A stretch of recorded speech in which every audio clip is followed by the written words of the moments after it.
Ladies and gentlemen, what if I told you that Ilhan Omar, yes, that Ilhan Omar, the same congresswoman who spent years calling Donald J. Trump a threat to democracy, just stood up in front of a room full of smug European diplomats and defended President Trump. And I'm not kidding, guys. This is not satire. This is not a parody headline. It actually happened, and the reaction was priceless, folks. The moment was so shocking that even the members of her own delegation couldn't believe what they heard. When a Belgian official tried to mock America, saying our Congress was a joke, saying our president didn't respect us, Ilhan Omar turned to him and said, "You might not like what our president is doing. You might not agree with our foreign policy, but when we are here, you will respect our president." Hell just froze over, guys.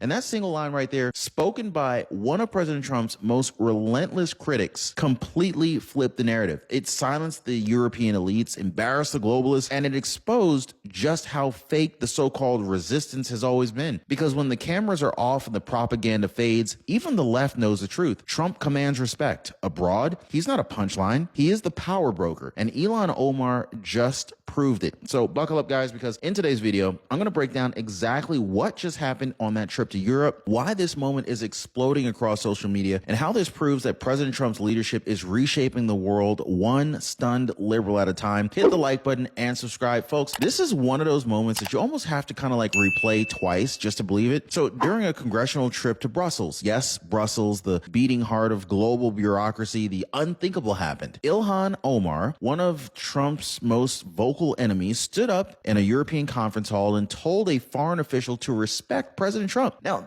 take a second, guys. Let that sink in. The very same woman who spent years screaming about fascism, impeachment, and resistance suddenly became the voice of American unity. You could have heard a pin drop in that room, guys. These smug European bureaucrats, they thought that they would humiliate the U.S. delegation. They would mock the same president who rebuilt the American economy, restored energy dominance, and forced NATO to finally pay their fair share. But instead of applause from the globalist peanut gallery, what they really got was a Democrat, Ilhan Omar, echoing President Trump's own America First message. Now, this wasn't a slip of the tongue. It was instinct. Patriotism through party programming. Because when you leave the DC echo chamber and actually step onto the world stage, the reality hits you. Donald J. Trump is respected, and even his harshest critics know it when they see it. I mean, you can't argue it. And so now, how do we know that this story is real? Well, Congresswoman Anna Paulina Luna, she was there, and she told the whole story herself. The delegation, part of the House Democracy Partnership Institute, was meeting with European lawmakers when a Belgian member started running his mouth. He told them, quote, "Your Congress isn't respected by your own president." Typical elitist arrogance, right? The same EU attitude that Trump has battled since his very first term. Belittling